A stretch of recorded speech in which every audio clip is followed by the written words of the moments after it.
Hey there, welcome to another episode of Coffee and Business with Danny Santana. Here we share the most inspiring and empowering stories from Asia to help you start and grow a business. Before we get into today's episode, which is China wine market, understanding its challenges and opportunities, I want to personally invite you to my free live upcoming masterclass, How to Become the Go-To Expert and Close High-Ticket Sales using LinkedIn. I have been using LinkedIn frequently and efficiently for years now, and I know what works and what doesn't work when it comes to closing sales and attracting clients. And I want to help you to get started the right way so you don't waste your time and your money when it comes to LinkedIn. But I also want to share some examples from my own students who have had amazing success in the last months on their own LinkedIn. Go to danielasantana.com/free masterclass to grab your free spot. I'm only going to do this live masterclass a few times next week, so make sure you join us because it's going to be worth your time. And I guarantee you're going to leave the masterclass with a very different idea of what LinkedIn can do for you. So again, go to danielasantana.com/free masterclass, and I can't wait to see you there live. The sponsor for today's show is this amazing and elegant Atlas workspace located in CBD Futian, Shenzhen, China. Atlas provides flexible one-stop work solutions combined with fitness, food, and beverage. The company operates in Beijing, Shanghai, Guangzhou, Shenzhen, Hangzhou, Xi'an, Hong Kong, and Ho Chi Minh. If you guys would like to check it out, there is a link below in the comments where you can find more about this lovely co-working space. Today on the show, we have Antoine, who is a French entrepreneur living in China for the last 5 years. He's a wine consultant and have worked with brands from around the world, helping them to enter the Chinese market. Antoine, welcome to the show. It's a pleasure to have you here today with us, sharing all about marketing wine in China. My pleasure, Danny. Yeah, thank you so much for joining. So let's start off talking a little bit about you. You and your expertise and your experience in China. Right. Well, I'm French. I come from the city of Lyon in France, which is at the crossroad of several winemaking regions, and Lyon is also the capital of gastronomy in France. And I graduate in electronic engineering with a bachelor degree in sales and marketing. And then I traveled across, I lived in different countries. I lived in the UK, in London. I lived in Toronto in Canada. I lived in Switzerland. And of course in France. And 5 years ago, I decided to move over to China and start a new adventure in wine business. So before going into wine business, I was more into sales. I was more into project management, shop fitting. So I've got kind of very diverse experience in different countries. Mm-hmm. But at one point of my life, I had the chance to switch my career to wine business. So I passed my wine certification, WCT level 2, level 3, and then I moved over to China with a bunch of partners, a few wineries that were supporting me, and I started selling wine as a sales agent in China. Okay, perfect. But what was the main thing that brought you to China? Was it the wine business? Well, it was a mix because I actually discovered Asia over 10 years ago during business trips, and then I truly fall in love with the region. And China is a very exciting country. It's a unique place to be. And I believe there's really a lot of opportunities. And when I came to China, I could feel this dynamism that we don't have in Europe. Mm-hmm. And this is what definitely made me stay here. Mm-hmm. This is actually a lot of what a lot of Europeans actually always tell me, that China comparing to Europe is a very, very exciting place, a very fast-paced place. It is, compared to the old Europe, yes. Right, yeah. So yeah, I totally can relate a little bit because even though Brazil is a very energetic country in terms of business, there is nothing like China. So it's just so many opportunities. Yeah, it's very, very unique here. Indeed. Let's talk about a little bit, how did you get into the wine business then? Well, I back then I wanted to set up my own business. I didn't know exactly what I wanted to do. I knew what I did not want to do, and I knew where I wanted to live. I wanted to live in Asia, and back then I happened to meet a sommelier, which was a wine professional, and we talk a lot about this project, going to Asia, going somewhere and doing something. He knows a lot about wine. I know a lot about business projects and so on. And this is how I finally decide, okay, because I come from a winemaking region which is close to different winemaking regions. And wine was kind of in my genes, and it kind of makes sense. If I want to try something different, then it was easier for me to go to China, because this is where the biggest market is in Asia. And also being in the wine business because of my cultural background.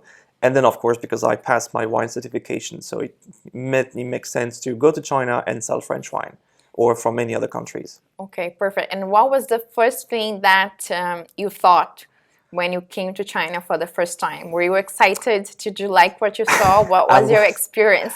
I was very excited because, well, I traveled to China before living in China. So I kind of knew a little bit what the country was. But of course, when you travel on business trip, on holidays, it's totally different. Right. But I was, and I'm still today, really amazed by how fast things change. And also the longer I've been staying in this country, and the more I really understand all the uniqueness of this country. China is a huge country with different geographics, with different cultures. Each region is different. The food also is very diverse, and the consumption habits change a lot from north to south, to coast to inland. And all this makes this country very, very challenging and unique and extremely interesting to work in. So I was amazed when I came in, and I'm still amazed today. Okay, yeah, I think we are amazed every single day here in China. There's always something new happening. There's always Absolutely. something new about the Chinese culture as well, because there's just so many different types of, let's say, as per like different types of Chinese cultures. We think the Chinese cultures, basically, every province has its own way of doing business, language, and a bunch of other things that sometimes it's impossible for you to understand the entire market just by living in one province, right? So how do you see that in terms of wine business, in terms of different provinces? So maybe to make the thing easier to understand, I'll explain a little bit about my experience and then how I discovered those different aspects of the wine market.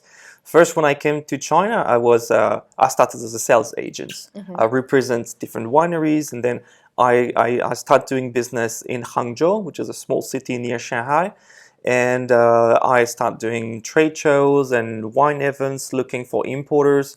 And I was doing a lot of education. And people in Shanghai, they're kind of very educated. They're very open to try different things. Competition is fierce as well. And then later, about a year later, when I was doing a lot of wine events, a lot of trade shows, trying to look for importers, for distributors, doing follow-up and so on, for different wineries I was cooperating with from different countries, I was contacted by the founder of the retail chain network in France, Intercave, which is one of the biggest chain store in wine shops in France. This business was created about 35 years ago, and it was very successful. And this gentleman was 70 years old plus today, sold his business some years ago and married a Chinese lady. Yeah. So he decided to come to China. Okay. And he started a company in Shenzhen that opened the first wine shop, and he tried to duplicate this concept of wine shop in China. But it duplicated exactly the way he was doing it in France and tried to make it successful in China, which obviously didn't work because he asked me to come over from Shanghai to Shenzhen, and I took over the companies first as a wine consultant, just trying to tweak things. And then when I realized, no, okay, this is not going to work because the way he was implementing the business was really French way, traditional way, like Western way. And because he planned to expand across China, not only in the first-tier cities, then I soon realized, like, no, you have to totally change the strategy. You have to adapt to Chinese culture.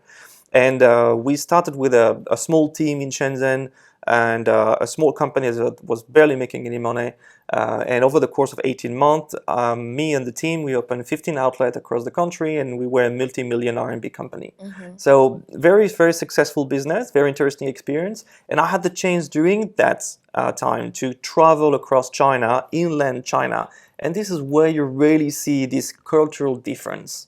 The vision Chinese people have on how wine is consumed, their vision of the Western culture, and the expectations, which is very different from the first-tier cities, Beijing, Shanghai, Shenzhen, and Guangzhou, and compared to the second and third-tier cities, which is more inland China. These are two different markets and two very different consumption habits and two very different approach. Okay, so where exactly do you recommend people to start off by first-tier cities in China, or try smaller markets and go for the smaller cities? Well, there's not one single answer because there is no one market in China. There's several markets.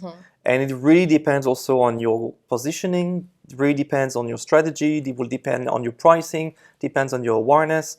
Obviously, starting with the major cities like Shanghai, Beijing, or Shenzhen, or Guangzhou it may not be the best option because competition is fierce, because this is where everybody goes, and there's actually more opportunities in the second and third tier cities inland China.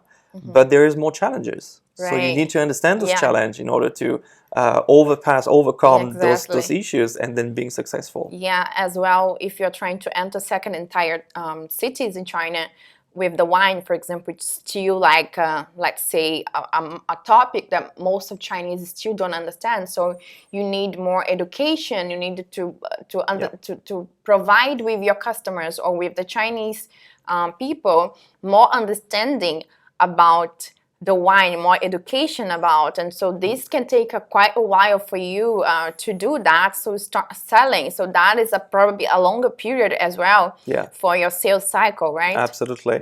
And to understand those challenges, you also have to understand how the Chinese market varies compared to Western markets. If we're Westerner, anywhere in the world, probably, if you want to buy a bottle of wine, you go to the supermarket or you go to the wine shop. And if you go in a wine shop, you expect the sales guy, the salesperson, to be knowledgeable about the wine. To ask him questions about what the taste is, or you tell him which kind of dishes you want to have. And then he will choose the wine for you, will do some recommendation, and then you buy, and you're happy with this. In China, the approach is totally different. In Western, we expect resellers to be professional. We expect distributors to be professional. We expect salespeople to be professional. And they are usually. In China, very few people are actually professional. A lot of Chinese do wine business as an opportunity. They just have the network, the guangxi. They have those connections of people that consume wine, and they just sell the wine to those people. So in a wine shop in China, you cannot expect the salesperson to be knowledgeable. Usually, she will not be able to tell you where the wine comes from, or what kind of taste you can expect, or how to use the wine, how to store, how to drink it, because they just don't have this culture. This is not the way the market is done, is made. And second, a lot of distributors, they actually from totally different industries. If in Western we expect to buy wine from wine professional, in China it's not a problem to buy wine from a taxi driver or from a construction company. That's so true. Because as long as the guy has connection, if you want to buy wine, you don't go to the wine shop in China. You go to your friend who knows a friend who knows a friend that has wine or sells wine. And it makes perfect sense for us, for them in China, and for us being wine professional in China, it makes perfect sense. And I had the situation when I was operating those wine shops where our bigger wine reseller was actually a construction company. They were selling construction material in a suburb far away in the northern part of Shenzhen. And when we first came to this place with my French partner, he was like, "Oh, no, I cannot have my wine sold here." And I was like, "No, you have to trust me because this guy, he has a lot of connection." And he had indeed. I love this. Why? I love this. Because he was selling construction materials. So he has the connection with all the real estate people, with all those shipping companies with all those big boss that have huge need in terms of gifting, in terms of banquets, in terms of In everything. cash In to cash. spend. And- Most important. And this reseller, he had like a small place where he was selling our wine in his office, and it was our second bigger reseller in Shenzhen. The figures, it was like a 6-digit figure sales. It was insane, but it was great because this is typically what China is about. No, your wine cannot be sold all the time in 5-star hotels and great restaurants. You have to accept that your wine might be sold in less luxury places. Yes, and but even this is the sell way. more sometimes. It could even sell more Usually they through sell the more. guanxi, which is sell more. networking in Chinese language. Through this type of networking, then trying and faster than Absolutely. trying to enter with 5-star hotels, 5-star restaurants, and so on. So I can totally relate to what you're saying because I have a friend, a Chinese friend. His name is Richard, and he's a freight forwarder. So he does shipping from to China. And the other day we were talking, and then he's like, Danny, do you want to buy some wine? And I'm like, since when are you selling wine? Aren't you a shipping company? And he was like, no, I have 10 cases in my apartment. I can sell it to you very cheap. Yeah. I was like, right. So basically that's how it works on the Chinese market. Everybody's selling everything. And people are going to their closest friends and connections when they need some type of services. That can be hospitals, that can be wine business, that can be freight forwarding, manufacturing, you name it. Basically everything in China is done via networking, right? Absolutely. And this is true for any kind of business, even relationship. Business relationship is another topic that is very specific to China. People don't use email that much. They don't trust people when you make a phone call, or they don't reply to you necessarily when you send an email, because Chinese people like the face-to-face meeting.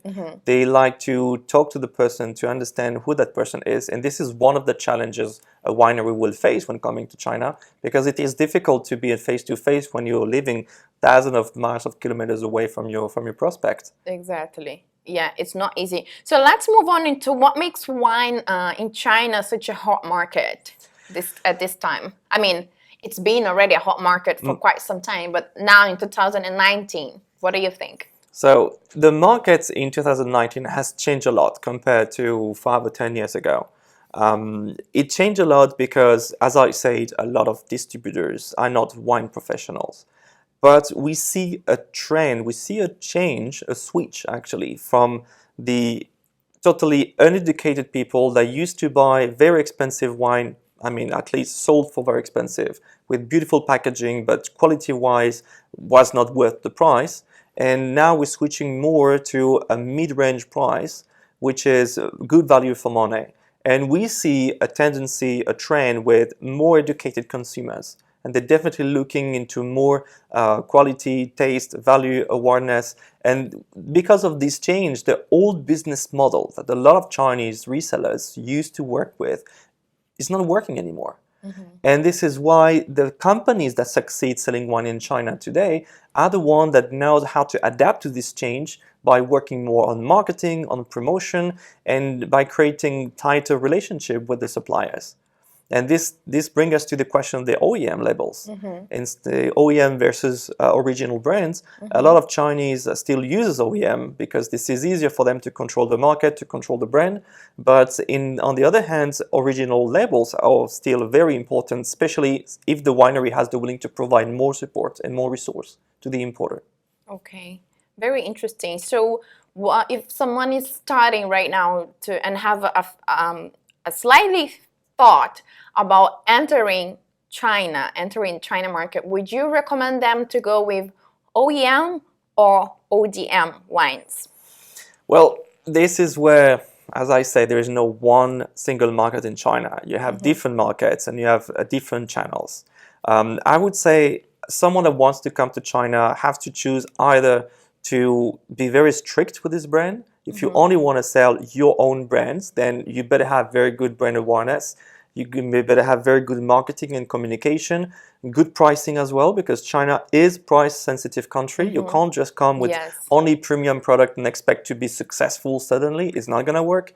And if you have this kind of positioning, then definitely you should work hard on your marketing, your promotion, but keep your brand for yourself. Don't do OEM.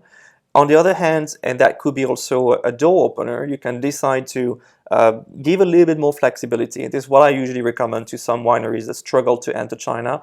Keep a little bit of flexibility, allows maybe some OEM, and or eventually you can create a specific label for China, which belong to your company, on which you will do a specific marketing, and with maybe a more affordable product or something that benefits Chinese market.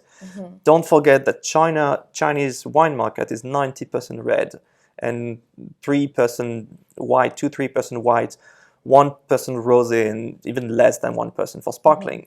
While in Western we have more a good balance between white, rosé, and red, which is not the case in China. So there's a lot of different elements to take into consideration, and this will also varies based on the winery strategy and existing branding and image. Perfect. And what do you think are the main challenges that a winery from overseas will face when they are trying to enter this huge market in China? There is a lot of challenges. So if we take some of them, the first challenge is and the very first step I always check with the brand is the trademark issue. China does not recognize international trademarks. And if you want to protect your brand in China, you have to trademark register in China using the Trademark Registration Bureau, which can be done with a Chinese lawyer or an agent. But it is a very important step because it doesn't only protect you from copycats, but it also prevents you from being kicked out by a Chinese company that may have registered already your brand in China. And when you manage to sell and develop the business, then suddenly you receive a phone call from a consulting company that says, hey, by the way, your brand belongs to me, so now you have to pay if you want to keep doing business. I had this situation a couple of times already. There's very two short stories. Was the first time I came to China, I attended a wine trade show in Guizhou, in Guiyang City, Guizhou province, and there was this French guy in front of our booth. He sold a few pallets to a Chinese importer. And the Chinese importer has his booth in front of us, and suddenly we saw this French guy coming, and he was with another Chinese lady taking a lot of pictures, and he was screaming and yelling to the Chinese importer, you know this is not right, with the French accent, you know this is not right, this is fake, this is fake wine, this is not right. And I didn't understand what happened. The police came, and everything was getting electrical. And when I asked my sales director, I said, so what's going on? Can you translate for me? And he says, oh, that's interesting, because the lady was yelling something else in Chinese to the guy. And actually, this guy, while the guy was yelling, this is not right, you know, this is fake wine, the lady was yelling back, show me your papers, show me your papers. And she was asking, show me your trademark. Because this guy sold a few pallets to this importer a few years back. And now this lady stopped doing business with this winery, and she was now selling a vintage that the winery never supplied. So it was obviously a fake wine. But because this guy did not trademark register the product, and she had done trademark registration instead, and she had the document with her stating the brand belongs to her, there was nothing the police could do. Because the French owner, which was the real owner of this brand back in France, couldn't prove the brand belongs to him. So she was right. There was nothing the police could do. And the second example I had was with this Argentinian clients I had a few years ago. And this Argentinian brand is a luxury brand in Argentina. They have real estate, golf clubs, and they have, of course, wine vineyards. And they wanted to sell the premium wine in China. So they contacted me, we started working on the project, and I asked them to whether or not they trademark registered their brand. And they say, yes, we trademark registered everything. I asked them for the copy of the trademark. And they sent me 5 documents, 5 trademarks, because they have a logo in 5 different colors, blue, green, brown, dark, and whatever. And I asked them, why did you trademark register 5 times? And they said, well, because we have 5 colors. So I took the first paper and I showed them, no, look here. It says in Chinese, but it says trademark has to be done in white and gray. So you should not have trademark registered 5 times. 1 time was enough. Why did your lawyer didn't tell you this? So first, they just told the Chinese lawyer what they wanted. but the Chinese lawyer didn't tell them what they should have done. So that's the first issue. Second, they didn't register the Chinese trademark and asked them, have you registered your Chinese name? And they say no, because we're Argentinian brand, so we don't want to be mixed up with the Chinese brand. And I say, no, you don't understand. Chinese will not be able to read your name because as a Westerner, we know how to read the alphabet because our language is based on alphabets. Yes. But Chinese language is based on Chinese characters, and each character has a specific sound. So if you take the word chateau, Chateau, then your brain is used of mixing the letters together and create the pronunciation. That's why if you remove some letters, then you immediately identify there's a problem with the name. But for Chinese, it doesn't work the same way. Chinese that don't read English, and a lot of people in China actually do not read English. They don't speak English and they don't read English. When they see the word chateau, they don't see it as a word, they see it as a logo. And as a logo that has a pronunciation, just like the name chateau in Chinese, Chengbao. Chengbao is two different characters, and this is what create the sound Chengbao in Chinese, while the logo chateau for a Chinese point of view is just one single character. So for them, just one name in English, they don't know, for most of the time, they don't know how to say it. So you need your Chinese name. This is mandatory, otherwise people will not be able to recognize your brand. And so they did not trademark register the brand in Chinese. And so we carry on with the project, and 6 months later they called me back, and they were mad because the trademark was rejected. So they asked me to investigate, and we checked, and indeed the trademark was registered a year before by a consulting company in Beijing. And when we contacted this consulting company, we got the answer. The consulting company was asking for $250,000 to release the trademark. That is crazy. This is crazy. Yeah, but it's happening, okay? This It is is. not the only case. I also have a very similar case where a very famous overseas restaurant, like very, very, very famous, I will not mention the name here, but they are one of my clients. They actually created a beautiful restaurant, and they were just starting the business here in China, and they did everything there on their own way. They didn't think so much about trademarking things and so on. And a few months later, after they opened the restaurant, there is exactly the same restaurant like 20 minutes away from there, with the same design, with the same colors, with the same plates, with the same forks and knives, and it's just the same thing, okay? The only thing that is different is the name. So they actually picked a Chinese name, of course, because it's a Chinese company. But they actually trademarked their name, and it was accepted. And they trademarked the entire concept as well. So now this other company cannot trademark because their name also has already been trademarked before. Yes. And they are like, they are confused. They do not know how is this happening. So that's how is this happening. Yes. Some companies here in China, they see potential sometimes in some overseas brands, and then they apply for the trademark, and they register, they patent a few things, and then when you think about coming to China, you think you're doing all the requirements and everything, you move in, and then when you think about doing all the legal paperwork related to IP and so on, you are late, my friend. So it's already too late. It's already too late. So that's one of the first aspects, and that's the very first step you have to do. Make sure you trademark register your brand, or at least make sure your brand has not been trademark registered already. And any team in China can do it very easily. The second challenge is that you will face, and this is the most obvious one, but people don't really take this into consideration enough, just like I said, is a language barrier. It happened so many times when I was at trade shows and I was handing over my business card to prospect, and they push away my business card, say, no, I don't read English. Yes. And I was like, no, but there's my name in Chinese, but it was written like small. No, so everything has to be in Chinese. Chinese people don't read English. They need to access everything from your price list to your company presentation to any media, any marketing material you have. Everything has to be translated in Chinese. Do not expect people in the mainland to be able to read in English or speak in English. It's not that common.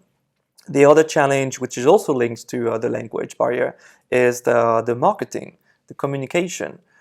We do not have Google, we do not have Facebook and Instagram, and it may not be that obvious for you, but we don't have access to any of those Western social media in China. So you need to adapt your content and transfer your content over to China.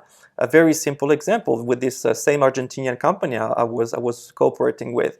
One day we were on the Skype meeting, and they asked me why I charge for marketing fees in China, while they say they had a great marketing team providing a lot of marketing content all the time, and it was easy to find them. And say, yeah, right, let's do it. I shared my screen.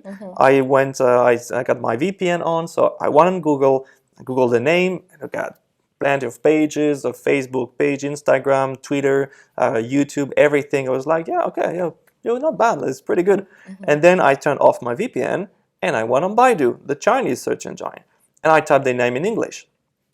Nothing really came out. I mean, there was some article talking about another industry that sounds with the same name, similar, that sounds the same as their brand, but there was no article about them at all, not at all. And then I even typed the name in Chinese, because once again, you need the Chinese name. I typed the name on Chinese on Baidu, and nothing came out. So I say, you see, if you can be a big fish in your home country or in Western, but in China, you're nothing. You literally do not exist. This is a tweetable. You can be a big fish overseas, but not in China. In China, you'd be very small. So true. Yeah. I see a lot of other experts, consultants on China business do the same thing. I do the same thing as well. When a customer approach me and tell me, okay, we are doing very well in this market. We have been doing this business for years. We have great platforms such as Facebook, Instagram, and we don't really need marketing. So that's exactly what I do. Yes. I go on Baidu, we check on other places and see where is the information from your company, and you cannot find anything. So basically, you do not exist here. Yes. So unless you are actually putting real efforts towards your marketing strategies that has to be specifically tailored for the Chinese audience. Absolutely. Right? And another aspect, another challenge foreign brands, winery or any kind of product will face is the cultural difference. And by cultural difference, we mean the different expectation Chinese consumer or Chinese importer or distributors has toward your product compared to your own expectation. If I take an example for the labels, which is the first thing Chinese will see, you have this gorgeous white label with a nice writing, the brand on it with very little detail, something very elegant that we consider as being very elegant. Chinese mindset is not that level. For them, it doesn't make any sense. They always ask me, but where's the chateau?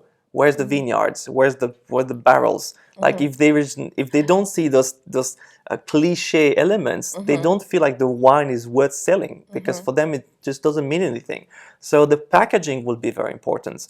Also, the taste of the wine is different. Just like I said, China, there's no one market in China. There's many different markets depending on the region, depending on your positioning. But for instance, in the northern part of China, people are less sensitive to acidity. The use of drinking the hard liquor, the baijiu, the Chinese traditional spirits. So they have a different consumption habits. While in the south, in the beautiful Guangdong where we are, people are more into fruity wine, they're more into brandy and cognac. So the markets are very different. So you need to understand what is your positioning, and then what will your labeling and packaging will be to match Chinese taste and expectation. One of the biggest challenges I had when I started this business was I wanted to sell the product I had in my portfolio, I had in mind, while the importers, they want to buy something I didn't have, or they want to buy something different, or not the one I wanted to push. So there is this misunderstanding, this cultural gap between your expectations and the market expectations or the importer's expectation. And understanding those differences, and being able to adapt your packaging or your marketing or your product will definitely help. I love what you said, especially about the taste. So this is one of the things that most of the people that are trying to enter the Chinese market do not think about. The taste. They have just a product and they wanna sell the same product just as it is. to the Chinese market. And most of the time, the reason why these companies are failing is because of that.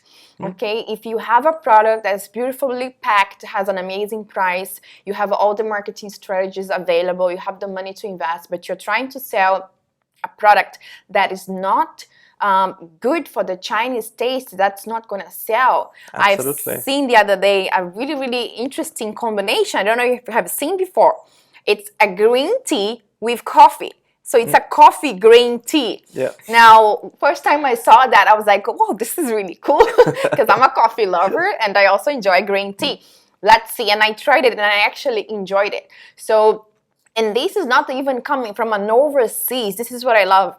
This is not even coming from an overseas company. This is from a local Chinese company that started to understand how can they mix like something that is really, really popular right now in China, such as coffee, with something that they already have locally that is also really powerful and that the Chinese people love. So they combine the coffee and the green tea and they are selling the hell out of this thing. And this is what you need to think about when you're trying to enter this market. You need to find a way to adapt your product to the Chinese taste. Being flexible enough, understanding what the expectations are, what the taste is, and how can you give a proper answer, give a new product and new positioning. And that's definitely the hardest thing. Yeah, because if you're not flexible and you're trying to enter the Chinese market, it's going to be really hard. For example, I have seen brands that they are like, no, we don't want to change our product. Yes. You know, you have seen this. We don't want to change our product, or our packaging is beautiful. We are like giving them suggestions for better enter the market and telling them what's working here, because only the people that are actually based in China or that have lived many years in China can understand how the Chinese market works, okay? People that are living abroad have no idea, really. There are tons of consultants and experts over there talking about China, but you have to be in China to understand how really the Chinese market works. So I have seen brands that they're like, no, we don't want to change our product because this is not our concept, or this is not how we do business. But I tell, okay, then you don't want to make any sales here, right? Or at least they don't have this flexibility. They don't want to be that flexible. Yeah. Being flexible doesn't mean you have to do everything the client asks, but at least you have to understand and take into consideration the specificity of Chinese markets. Yes, and most importantly, before you enter the Chinese market, like we've both hit on it, you have to do sampling and you have to try the market first and understand what people like and what people don't like. So this is also another thing that when I see companies trying to enter the Chinese market, they simply decide, they put everything together and they're like, okay, we are ready to ship to China, but they have no idea what are the products that are going to work and what are the products that people may not like. Yes, and it's not that difficult, especially in the wine business. If you have a little bit of connection, it's not that difficult to have the product tasted in advance. There's a lot of ways to do it, but it's a very good step to test the markets and definitely understand and get feedbacks right away, and being able to adapt to the market. In your opinion, what do you think is like the number one thing that's the most unique about the wine market in China? Well, it's because it's complexity. As I say, it's the first-tier cities and the coastal areas. They are very different markets and very different distribution channels than inland China. Because of the size of the country, the difference in terms of taste and in terms of interest, depending if you go in the north or in the south of the country, the fact that you have to cope with non-professional. That means you have to provide really a lot of training, you have to provide a lot of material. A lot of Chinese wine merchants are not professional and they do like opportunistic sales. So they have other businesses, and training staff in China is very expensive. When I used to have the wine shops, I was spending a lot of time, really a lot of time training my own staff, my own sales staff in my shops. And after 6 months training, my staff was getting very, very professional. They knew everything about wine, and then they just left. They go to an importer because they could make like 3 or 4 times more money, especially inland China where salaries are very, very low. and where education is lower than in the first tier of the coastal cities. So the complexity of the market, the uniqueness of the distribution channels, the cultural differences between Chinese consumption habits. For example, in Western we enjoy drinking a glass of wine with our friends after work. We enjoy the flavor, we enjoy the feeling, we enjoy the environments, and all this is part of our culture. While in China, drinking wine is not an Epicurean situation. It's a practice that goes with specific times, like a business dinner or a banquet or holidays. And usually you do small shots with a little bit of wine, and you do gambé, means bottom up. Basically, you don't consume the wine because you like the taste. Most of the wine consumer in China, they don't have the palates. They don't have the capability to feel all the small details and the elegance of wine. Most of the time, they just like it or they don't like it. But when we talk about wine, for example, in Western, we talk about the raspberry, about the black cherry, the black currant. And a lot of those fruits in China, you know the answer, there are a lot of those fruits in China, they don't exist. Like they're imported products, so they're expensive. Not everybody eats them on a regular basis. So when you try to explain it Chinese, oh, I like the smell of black cherry or black currant. So, but you most of the time they don't understand what you're talking about. They don't even know that. They don't even know, or they're not that comfortable with the flavor because it doesn't match with what they're used of, and their palate is not that sensitive. So the approach on education on wine tasting is very different. And actually, I love doing comparison between the wine culture in Western and the tea culture in China. When you drink wine in Western, you will like having a nice glass of wine, and you spin your wine, you smell, you drink, you enjoy the flavors, the delicatesse, and so on. In China, you take a small shots, you do gambé like bottom up all the time, and you do toast all the time. So you don't really enjoy the product, you enjoy the moments. You show respect to your guests or to your family. While in the tea culture in China, you have a whole set of tea. There's a whole process, and there you have to go through the first brew, the second brew, the third brew, and you drink like in tiny cups, no sugar, no milk. No sugar, no milk. Don't ruin the stuff. And then you drink in small sips, and you enjoy the flavor, you enjoy the complexity. While in Western, we take a big mug with boiling water and with tea bags, a lot of sugar, a lot of milk, and then we drink it and we enjoy it. So that's a totally different approach, but this is exactly the same thing. Culture, it's all about culture. It's all about culture. So if you want to understand Chinese market, you have to understand those differences, and you need to know how to integrate them in your strategy. In your sales strategy, I love this comparison that you just made between the tea and the wine, and it's a very, very much like you just explained here. So here in China, like going to have tea, it's something fancy. It's something something fancy and very elegant. And elegant, and then you go to the most beautiful spots. You sit there, and there is a whole service, a beautiful tea table, and like the whole ceremony. Yes.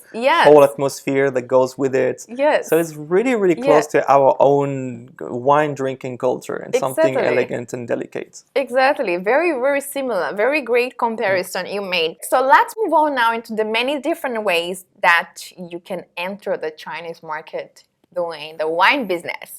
Okay. So you have three main ways, let's say, if you want to enter the market. The first way and the simplest way, which is the cheapest way to start, is by looking for importers.